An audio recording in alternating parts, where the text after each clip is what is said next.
Shalom à tous, bonjour, bonsoir, selon l'heure à laquelle vous écoutez ce partage. Bienvenue à toute la communauté. Alors, nous regardons aujourd'hui un fait d'actualité sur la gestion communautaire sur nos communautés. Et ce fait d'actualité, c'est une lettre d'indignation faite par les rois de la communauté Pembeleke, la communauté Balati, ce qu'on appelle vulgairement la communauté Bamileke, particulièrement le conseil des chefs traditionnels de l'Ouest, qui met en alerte un problème. Selon eux, il y a un problème lié à la profanation et l'usage anarchique des attributs traditionnels. Ça veut dire, avec la vulgarisation, avec l'évolution, avec la modernité, on s'est rendu compte que beaucoup d'attributs traditionnels sont utilisés, hormis le cadre. Effectivement, ça pose un problème, mais nous allons prendre aujourd'hui l'autre face de la pièce. L'autre face de la pièce, c'est de se dire comment est-ce qu'on intègre la culture dans la modernité. Parce que la culture est un bout et la modernité est un autre. Et ces deux bouts-là ne peuvent se concilier que si on fait un travail réel. Et si un travail réel n'est pas fait, on va se retrouver donc en train de diluer les éléments fondamentaux qui dénotent en fait la particularité d'un peuple. Par exemple, nous allons regarder d'abord la lettre avant de venir voir les problématiques et comment nous traitons ces problématiques et voir peut-être un outil qui nous aide à régler ce problème. Alors la lettre elle-même est celle-ci. Conseil des chefs traditionnels de l'Ouest. À toutes les communautés de l'Ouest camerounais, au Cameroun et à la diaspora. Pourquoi? Parce que je me rappelle à l'époque, lorsque j'ai travaillé pour une plateforme en ligne, Conda Shop, les premiers articles qui ont été mis en exergue, c'était les habits traditionnels. Et il y a toute une culture qui est d'ouvrir les boutiques spécialisées dans les habits traditionnels. Et les habits traditionnels les plus magnifiques sont ceux qui se vendent aussi les plus chers. Mais le problème, c'est que toutes ces boutiques-là sont situées en ville. Et la problématique était que tous ces habits-là, en réalité, pour être portés, il y a des rites qu'il faut faire pour les porter. Malheureusement, lorsqu'on arrive en ville, lorsqu'on vend ces habits-là, on ne contrôle pas si le rite est fait ou pas avant. Et quand quelqu'un est d'une contrée, quand cette personne veut porter ce type d'habit-là, tant que ça lui plaît et elle a les moyens pour pouvoir s'acquérir ce vêtement, cette personne-là va mettre au second degré l'importance de faire le rite qu'il faut. Donc, qu'est-ce que les chefs disent? Ils disent objet d'indignation royale face à la profanation et l'usage anarchique des attributs traditionnels. Chers fils et filles de la communauté de l'Ouest, au Cameroun et dans la diaspora, le Conseil des chefs traditionnels de l'Ouest, en abrégé CCTO, instance morale, coutumière et gardienne de nos traditions ancestrales, tient à exprimer avec gravité sa profonde indignation face à la profanation récurrente et à l'usage anarchique de certaines armoiries traditionnelles sacrées, notamment le tissu ndop, les peaux de panthère, les tabourets traditionnels, le chapeau, les coris, les cornes, ainsi que bien d'autres insignes de dignité et de pouvoir. Ces symboles hautement sacrés de notre identité culturelle sont désormais utilisés à tort et à travers au mépris des règles coutumières qui régissent strictement l'usage. Après certaines concertations et réflexions approfondies, les rois de l'Ouest, garants de l'authenticité de nos rites, de la pureté de nos traditions et de la pérennité de notre patrimoine culturel, ont jugé opportun de décrier la cacophonie observée jusqu'ici et de tirer avec emphase la sonnette d'alarme la sonnette d'alarme. Ces dérives contribuent dangereusement à créer une confusion totale dans la hiérarchisation de nos valeurs, de nos symboles, au risque de fragiliser les fondements même de notre organisation sociale et culturelle, si rien n'est fait à temps pour stopper cette véritable hémorragie. Il continue en disant, chef, nous tenons à rappeler que de tels actes et erreurs commis, parfois délibérément, ne sont pas sans conséquences sur le plan traditionnel et coutumier. Fort de cela, nous vous invitons à vous rapprocher de vos chefferies supérieures, lieux sacrés, mais toujours ouverts et hospitaliers, afin d'y recevoir l'enseignement, la formation, l'initiation nécessaire à l'usage approprié des attributs traditionnels d'une part, et d'autre part, pour y subir des rites d'initiation, de purification, de réhabilitation, le cas échéant. Fidèles à la mission sacrée héritée de nos ancêtres, nous réaffirmons notre détermination à préserver, protéger et promouvoir nos valeurs traditionnelles dans l'unité, la discipline et le respect des institutions coutumières. Que Dieu bénisse nos chefferies, que nos ancêtres veillent sur notre peuple et que vive la tradition et la dignité et l'honneur. Fait à photo le 7 mai 2026 pour le Conseil des chefs traditionnels de l'Ouest, le président exécutif, Sa Majesté Mumbe, photo Mitterrand. Alors voilà le contenu de la dite lettre, et le contenu de cette dite lettre est très importante parce qu'elle nous permet justement de toucher la problématique qui est celle de se dire, est-ce que cette lettre n'est pas le chien aboie, la caravane passe, ou est-ce que c'est vraiment le chien se met devant de la caravane et bloque la caravane? Parce qu'il y a le chien aboie, la caravane passe, ça veut dire le chien va vraiment aboyer, continuer à aboyer, mais ça ne va pas empêcher la caravane d'avancer. Pourquoi? Parce que dit justement ce que les majestés et les rois sont en train de dire.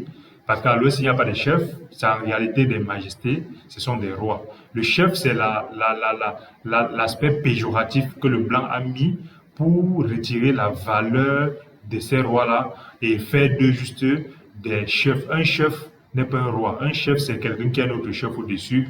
Mais nos majestés, ce sont des rois. Et nos rois, ici, sont en train d'aboyer.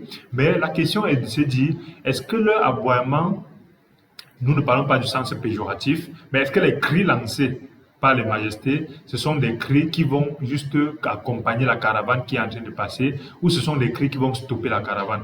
Parce qu'il est très important de se poser la question, oui, il faut se plaindre, oui, il faut décrier, mais il y a aussi des actes à prendre. Prenons au niveau donc de la problématique posée et allons à la base comme rappel. Si vous ne connaissez pas, si vous ne vous rappelez pas pour ceux qui ne connaissent pas, moi je suis Hervé Siou, arrière-petit-fils du roi Kamgamou Fogué, arrière-petit-fils du roi Futu Mogun et prince, arrière-petit-fils prince Badjoun.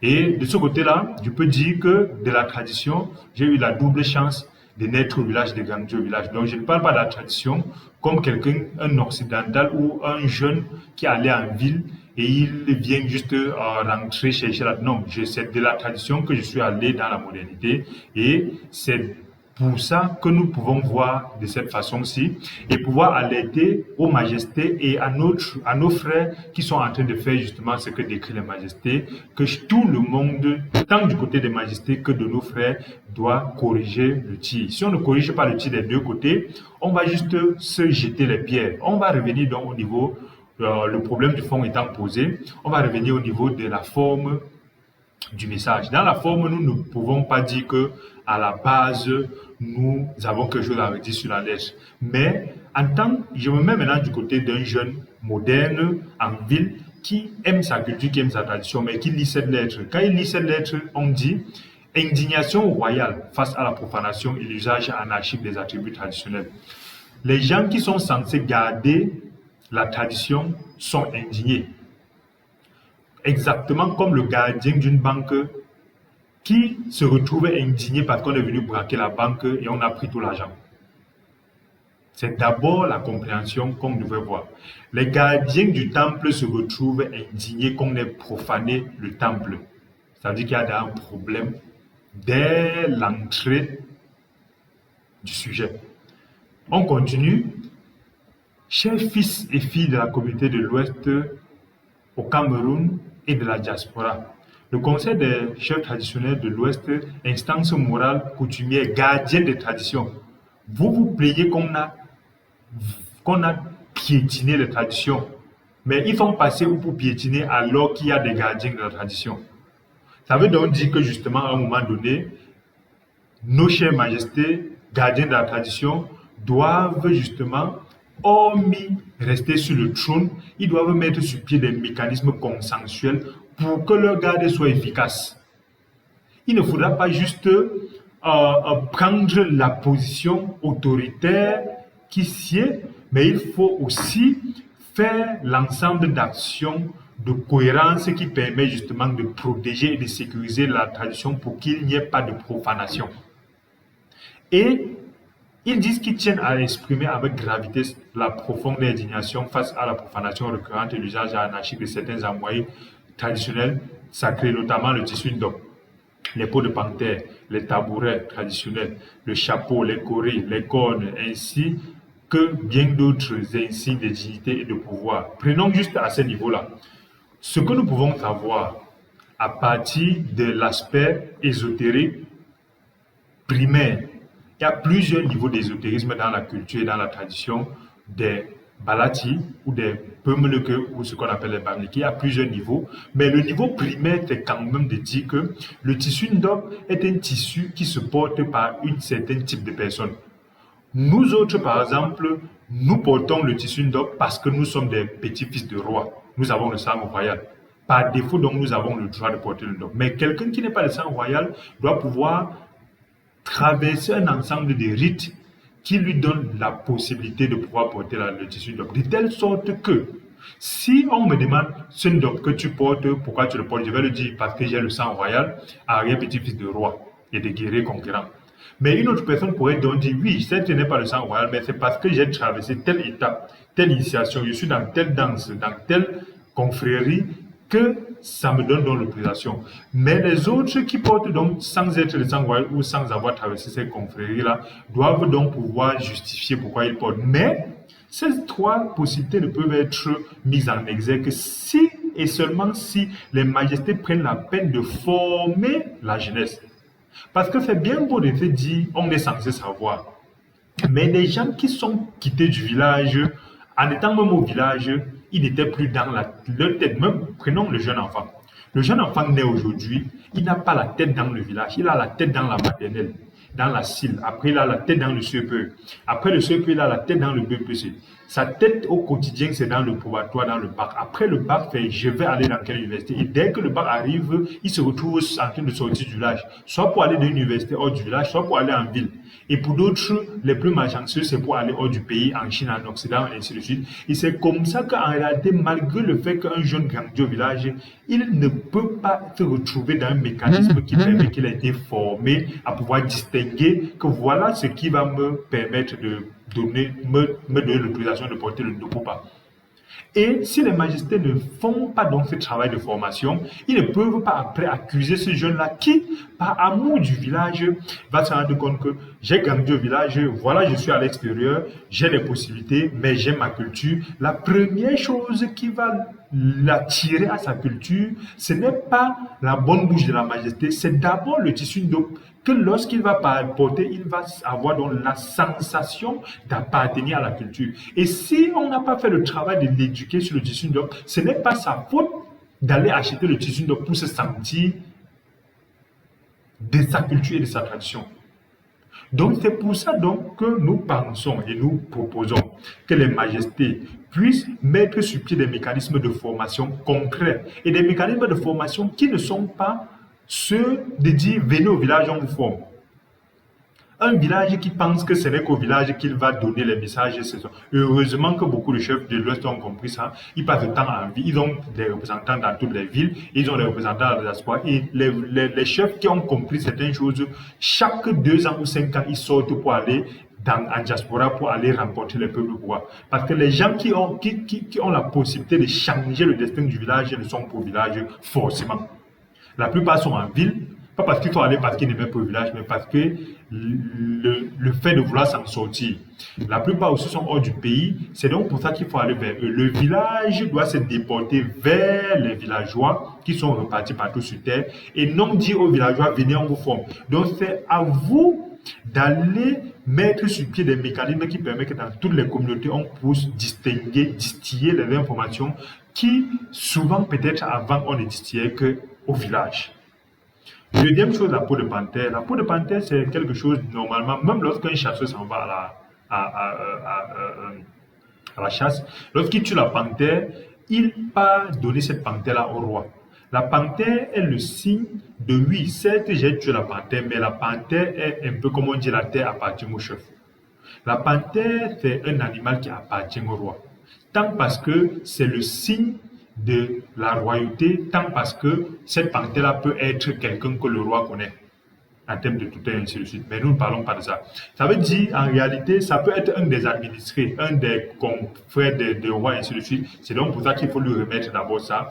Et ils vont retirer la peau et ils peuvent te donner la viande ou ils peuvent faire des rites après. Mais, quel que soit l'amda, si tu tues la panthère, tu donnes au roi, le roi va toujours te remercier en te donnant beaucoup de cadeaux et ainsi de suite. Donc, ce n'est pas comme si tu vas donner et perdre. Et c'est donc pas naturel que quelqu'un qui est de la communauté puisse sortir avec la peau de panthère sans que ce ne soit le roi. Mais c'est parce que nous avons cette capacité d'avoir grandi au village que nous pouvons avoir cette peur-là de dire que c'est une ligne qu'on ne peut pas franchir. Mais ceux qui ne connaissant pas ça, savent juste que pour ma communauté, le signe comme des traditionnels, c'est qu'on porte le dos, c'est qu'on met la peau de panthère. C'est naturel donc que s'ils ont assez d'argent et qu'ils trouvent la peau de panthère, qu'ils achètent, ils mettent en pensant que justement on met ça n'importe comment. Troisième élément, c'est le tabouret. Le tabouret, c'est le signe qu'un enfant est devenu un homme et qui peut s'asseoir comme un adulte. Le tabouret, c'est comme une femme qui, ce n'est que lorsqu'elle a porté l'enfant et qu'elle a éduqué l'enfant, qu'elle peut aspirer à ce que lorsque les femmes s'asseyent, elles s'asseyent. Sinon, même si elle est vieille, même si elle est âgée, elle reste une jeune fille. Et c'est donc ça qui fait la différence entre le tabouret, qui fait la différence entre un jeune homme et un homme. Et même lorsqu'on a porté le tabouret, même lorsqu'on a traversé le rite de tabouret, on doit s'asseoir en sachant quand même qu'on est derrière ceux qui sont assis avant. Naturellement donc, si on ne transmet pas ces informations-là, qui sont encore plus profondes que ça, parce que le tabouret, c'est le signe qu'un enfant est devenu l'homme, et on ne prend pas le tabouret pour aller déposer dans la maison de sa mère. On ne prend pas le tabouret pour aller déposer dans la maison de son père ou de son oncle. On prend le tabouret pour aller déposer dans ta propre maison. Donc c'est pourquoi, naturellement, il ne s'agit pas de prendre le tabouret ou de prendre la cérémonie du tabouret, mais il faut d'abord construire. Or, on ne construit pas si on n'a pas une femme qui va faire le feu. Et il ne faut donc pas penser que justement, vous voyez qu'il y a tout un ensemble d'escaliers pour que le jeune homme devienne homme, pour que le jeune garçon devienne homme, mais tous ces escaliers-là, si les majestés ne prennent pas la peine de distiller ça aux gens et ils pensent qu'on va rentrer au village pour prendre ces informations-là, c'est une très grande erreur. Pourquoi? Parce que même s'ils veulent rentrer, ils ne vont pas avoir le temps de rentrer. Il y a des gens qui sortent pour aller fréquenter et ils fréquentent pendant 50 ans. Et lorsqu'ils rentrent au village, ils sont dénaturés. Il y a des gens qui sortent pour fréquenter, ils disent que non, je reviens dans 10 ans, grand-mère, je reviens dans... Et c'est pour ça qu'ils viennent enterrer grand-mère, ils viennent enterrer grand-père. Et quand ils regardent, il n'y a plus personne même. Ils disaient qu'il va venir, il ne vient plus. Il peut arrêter. Donc lorsque les majestés ne tiennent pas compte de ces éléments-là, ils vont donc se retrouver en train de combattre des gens qui ne font que naturellement des choses qui, naturellement, ces choses-là sont des profanations, mais ce sont des profanations innocentes. Pourquoi? Parce que les gardiens n'ont pas pris la peine d'expliquer, mais ils ont pris plutôt la peine de mystifier. Est-ce qu'il y a eu des enseignements sur le dogme de façon claire, compréhensible par tout le monde et les gens n'ont pas respecté? Non. Est-ce qu'il y a eu des enseignements sur la peau de panthère, le tabouret, de façon claire, compréhensible, les gens n'ont pas respecté? Non. Aujourd'hui, c'est un chapeau, quand tu vois c'est un chapeau, même pour trouver un notable qui va t'expliquer la différence entre un chapeau, il faut que tu fouilles trop. C'est pour ça donc que le blanc a dépassé le noir. C'est donc pour ça que l'Européen a continuellement dépassé la culture africaine. Pourquoi? Parce que l'Européen a standardisé la connaissance. Chez nous, on mystifie tout, on cache tout. Lorsqu'on connaît...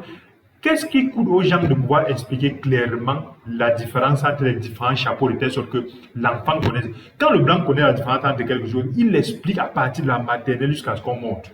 Mais quand le noir connaît quelque chose, il cache, il faut qu'on aille chercher, il faut qu'on aille demander, et d'autres meurent avec tout ça. Combien de Manuké peut expliquer fondamentalement l'origine, la pertinence et le pourquoi du dogme?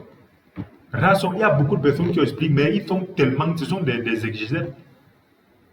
Parce qu'ils expliquent la forme du dogme, c'est qu'est-ce que ça fait. Ça montre l'harmonie, le rond, le losange, c'est la vulve de la femme, le lorette, c'est la procréation, et ainsi de suite. Tout ça, mais combien de personnes connaissent ça? La peau de parterre, combien de personnes connaissent ça? Le tabouret, combien de personnes connaissent? Le chapeau, combien de personnes connaissent? C'est donc pour ça qu'un jeune, quand il arrive au marché, prend un chapeau, il porte aussi, ainsi de suite. Or, un chapeau veut dire quelque chose. Il y a le chapeau des célibataires, il y a le chapeau des mariés, une femme, qui est tout considéré, parce qu'à l'Ouest, quand on a une femme, on est considéré comme un célibataire.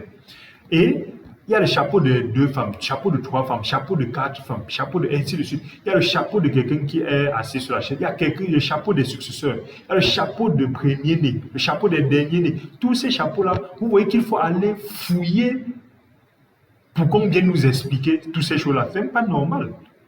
C'est pour ça qu'il y aura toujours de la profanation, pas parce qu'on veut profaner, mais parce que la mystification de l'information crée justement le fait qu'on se dit, si je dois trop souffrir pour avoir l'information, mieux je fais fi de cette information-là, et je fais selon ce que...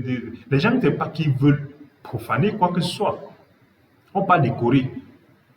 Les coris, ce sont des perles qui viennent de l'eau. Normalement, un être humain ne devrait pas porter les coris n'importe comment. Parce que les coris, c'est le signe de l'esprit de l'eau. Et bibliquement, l'esprit de l'eau, c'est l'esprit des enfants de Lilith. Lilith qui est la première femme d'Adam, qui a été bannie par Dieu avant qu'on ne crée Ève. Et ça, ce sont des esprits extrêmement forts. C'est pour ça que les coris sont des choses extrêmement puissantes. Or, aujourd'hui, on voit des femmes qui font des rastas et mettent les coris dessus. On voit n'importe qui, il fait un truc, il met le coris sur son chapeau. Ils ne se rendent même pas compte que même lorsqu'on porte les coris, on commence par 1, 2, 3.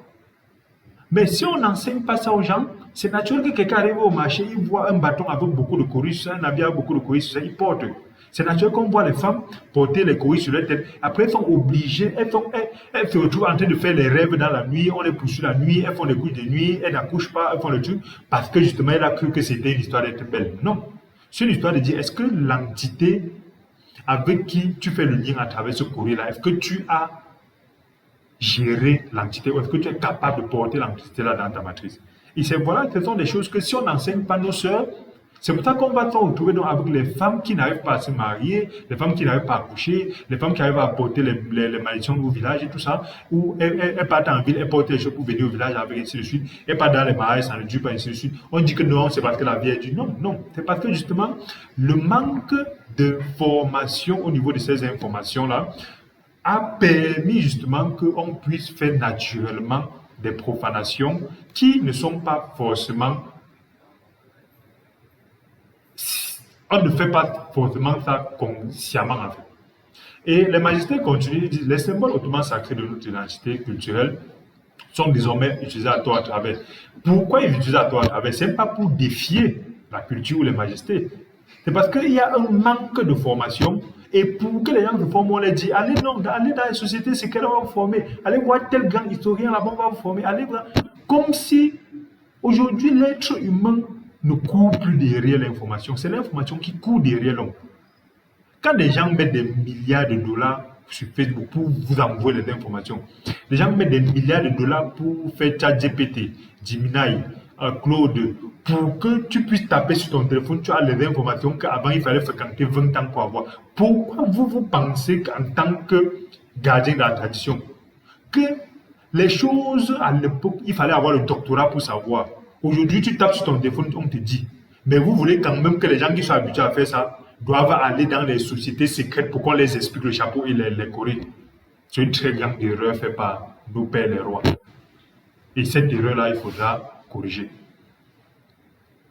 Nos pères les rois vivent à l'époque d'où on les a intronisés. Ils ne comprennent pas justement que c'est à eux de courir derrière le peuple aujourd'hui. S'ils ne courent pas derrière le peuple, ils seront. C'est pour ça qu'on voit les rois aujourd'hui, ils sont Android, ils sont sur Facebook.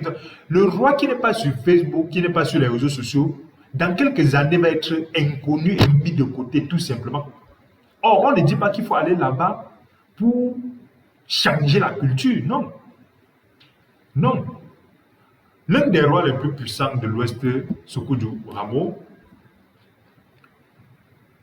une des choses qui fait qu'on le connaît beaucoup, c'est sa capacité à parler aux médias. Ça veut dire qu'il a compris ça. Mais il y a d'autres rois aussi qui, depuis, n'arrivent pas à s'approcher parce qu'ils pensent que les gens vont venir. Non. Les gens connaissent Sékou, pas parce qu'on est venu à Bamidjou le voir. Non, c'est parce qu'ils connaissent partir vers les gens.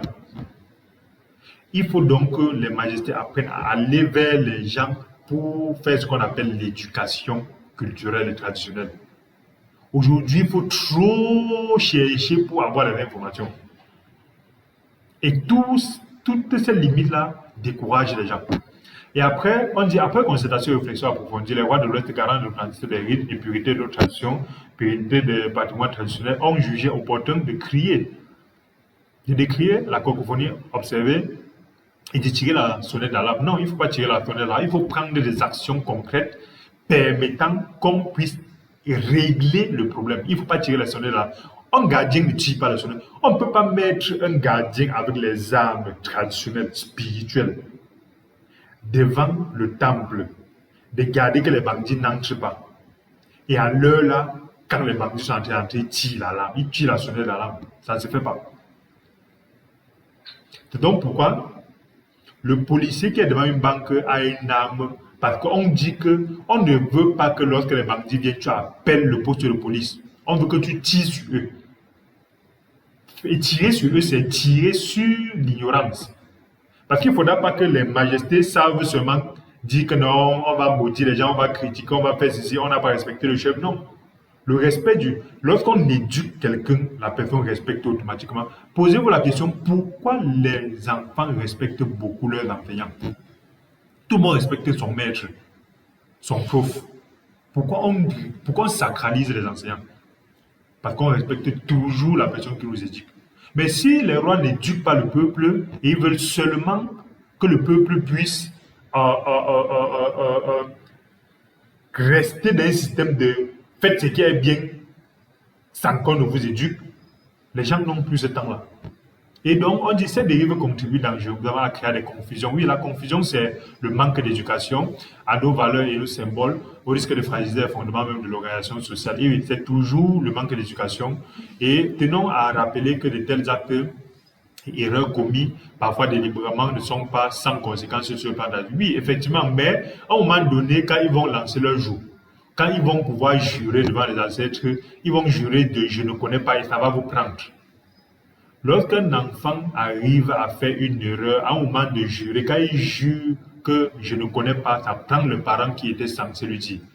Si une fille, par exemple, ou si, commençons par l'homme, parce que quand on parle des filles, on a l'impression qu'on parle trop des filles. Non. Quand un homme part en mariage sans savoir comment on féconde une femme, sans savoir comment on satisfait une femme, si un homme part par exemple une, deux, trois femmes, et il ne connaît pas comment on les gère de façon juste, comment on les gère de façon sans faire les camps. Naturellement, il y aura un problème, mais on va arrêter son père. Pourquoi? Parce que son père aurait dû lui dire, par exemple, que quand une femme bavarde, laisse-la bavarder, évite les trucs ainsi. Quand une femme fait des trucs, il faut donner lui, c'est la formation qu'on ne fait pas. De même aussi, quand on ne forme pas une femme, que quand tu pars au mariage, si on te parle, ferme ta bouche. Si on te parle, fais comme on te dit, ainsi de suite. C'est comme ça qu'on se retrouve avec les bagarres et les meurtres, et on dit que non. C'est pourquoi? Parce que les parents n'éduquent pas. Et quand les parents n'éduquent pas les enfants, c'est naturel que les mariages échouent. C'est naturel, pourquoi? Parce que l'enfant ne connaît pas. L'enfant réagit selon ce que lui, il a vu. Donc, à un moment donné, les enfants ici, ce sont les peuples qui ont profané les choses que les majestés décrivent. Mais les parents ici sont les majestés qui n'éduquent pas assez les populations qui sont de plus en plus modernes et qui sont assis comme les grandes-mères assises en disant que l'enfant va aller à l'école et revenir cultiver avec moi. Non. Dès que l'enfant part, dit qu'il t'en va faire l'école, il ne va plus jamais revenir faire les champs à toi. Donc, lorsque l'enfant quitte le village et dit qu'il t'en va se chercher en ville, il ne va plus jamais revenir s'asseoir pour dire que montre-moi le chapeau, explique-moi le chapeau. C'est à toi d'aller là-bas l'expliquer ça. Et les majestés disent fort de cela, nous vous invitons à vous rapprocher de vos chefferies supérieures, lieux sacrés, mais toujours ouverts et hospitaliers afin de recevoir l'enseignement. C'est ça qui est la grande erreur et la grave erreur. La formation, l'initiation nécessaire à l'usage approprié des attributs traditionnels d'une part, et d'autre part pour y subir les rites d'initiation. Non, non, non, non, non, non, non et non. Non, non et non. Les gens ne peuvent pas être en train de courir derrière l'école, courir derrière le travail, courir derrière le poste au travail, courir derrière le patron, courir derrière comment il va avancer, courir derrière comment il va éduquer les enfants. Il court encore derrière pour qu'on l'explique comment on doit porter le dos, comment on va le porter. Non, non, non, non. L'être humain est déjà assez saturé des combats qui n'a plus à aller combattre certaines choses. C'est pour ça donc, même si tu sais qu'il faut le faire, il va mettre ça en bas des choses, de la liste des choses qu'il a fait. Qui suit ces choses qu'il va faire pendant l'année, mais je dois aller apprendre comment on utilise les courriers au village. On met ça au fin fond de la liste des choses de l'année. Donc c'est ça l'erreur justement faite par les majestés. Et lorsque nous partageons ça, c'est pour dire il est important de corriger cette tir-là. Et il y a donc les jeunes qui ont travaillé à corriger ce tir et ils ont corrigé ce tir en mettant sur pied une plateforme extrêmement riche qui s'appelle Richbook. Et cette plateforme permet à lire, c'est une plateforme en ligne, richbook.net, richbook.net, richbook.net, qui permet justement de travailler pour que les communautés ne soient pas déjà oubliées. C'est un élément qui permet de travailler pour que les communautés soient mises en exergue. C'est pour que les communautés prennent aussi le train de la modernité. La plateforme Richbook est une plateforme qui permet que les communautés sautent pour entrer dans le train de la modernité, pour ne pas être oubliées, pour ne pas être laissées. Et c'est aussi une plateforme qui permet d'amener la tradition et la culture vers ceux qui, au quotidien, vivent plutôt dans la modernité. Et le fonctionnement de la plateforme permet qu'on puisse identifier chaque communauté, et pour le moment, on a un ensemble de communautés. Et n'oublions pas qu'une communauté est faite d'un ensemble de familles. Et ces familles-là sont faites d'un ensemble de personnes. Donc, Richbook permet de gérer les communautés, l'histoire des communautés, la création d'une communauté, qui a créé une communauté, à quelle époque on a créé une communauté, quelles sont les associations qu'il y a dans une communauté, quelles sont les danses d'une communauté, quels sont les événements périodiques d'une communauté, quelles sont les personnes clés membres d'une communauté, quelles sont les traditions, les cultures d'une communauté et quelles sont les familles d'une communauté. À l'intérieur d'une famille, donc, on peut savoir les personnes, les membres, les fondateurs d'une famille, les membres d'une famille, les sous-familles, les sous-sous-familles, ainsi de suite. On peut hiérarchiser, ainsi de suite. Et on peut avoir les personnes clés d'une famille, on peut avoir les lieux sacrés d'une communauté, les lieux sacrés d'une famille, ainsi de suite. Donc, en réalité, ça permet que les familles ne soient pas fracturées et oubliées, que les comités ne doivent pas fracturer et oublier, que les associations des comités ne doivent pas fracturer et oublier.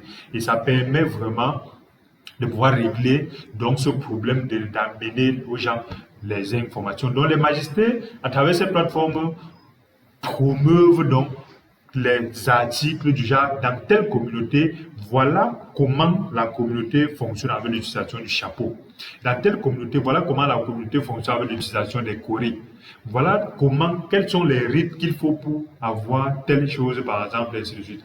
Et la plateforme gère les comités, la plateforme gère le savoir. Le savoir, c'est quoi? Le savoir, c'est toute la bibliothèque nécessaire qui gère les connaissances qu'on peut avoir dans la société moderne comme dans la communauté. Donc, on gère aussi les livres numériques. C'est donc un outil qui est extrêmement important et la plateforme est en train de gérer aussi plusieurs éléments comme par exemple les cotisations. Ça permet par exemple qu'on puisse faire des cotisations pour régler un problème, pour régler une problématique par exemple du village. Si le village a par exemple besoin de 10, disons par exemple de 10 fourrages, on peut faire donc comme une sorte de laitier, une sorte de cotisation pour pouvoir gérer naturellement ce projet. Donc, il y a des projets dans une communauté ou dans une famille où les membres de la communauté, de la famille peuvent cotiser. Il y a des gens qui sont responsables, ils vont aller réaliser ça et on peut voir comment des gens mettent en exergue leurs ressources pour pouvoir réduire les problèmes de la communauté et de la famille. Donc, c'est très important de pouvoir avoir ce type d'éléments. Pourquoi? Parce que en s'appropriant ces outils, on règle donc le problème que posent les majestés au niveau du fonds même. C'est au niveau du fonds qu'on règle ces problèmes-là. Et il y a aussi un ensemble de bibliothèques, les bibliothèques physiques comme les bibliothèques numériques. Et c'est donc important de ne pas laisser passer la tradition, la culture, mais c'est aussi important de s'arrimer. Pas s'arrimer pour diluer, mais s'arrimer pour ne pas rater le coche et ne pas être juste des personnes qui vont parler simplement. Donc le problème posé par les rois est un problème réel, c'est un problème fondamental, mais c'est un problème qui nécessite de l'éducation. Et cette éducation-là, c'est une éducation plutôt du village vers la ville. Et on a cet outil mis sur pied par les jeunes développeurs qui permettent de résoudre ce problème-là. Et c'est un outil qui est déjà de plus en plus utilisé dans nos communautés parce que la conscience ne fait que grandir. Et chaque famille qui comprend la nécessité d'identifier sa famille vient juste dans sa communauté créer. Et quand vous créez votre famille, il y a des administrateurs qui gèrent ça et c'est vous-même qui gérez votre famille sans que personne. Ça peut être une famille privée, c'est une famille où vous pouvez garder qu'on ne puisse pas accéder à vos informations, mais les membres de la famille vont accéder. Donc c'est vraiment du privé où chacun décide ce qu'il met en exergue, ce qu'il met en public ou pas. Donc voilà un peu ce que nous pouvions dire sur ce sujet extrêmement important. Et c'est très important pour nous de savoir qu'un individu qui n'a pas de culture gagne des milliards, obtient tout ce que tu peux, mais si tu n'as pas ta culture, ta tradition, et si tu ne la connais pas, tu vas être un extraterrestre au milieu des gens qui connaissent leur culture. Merci et à bientôt.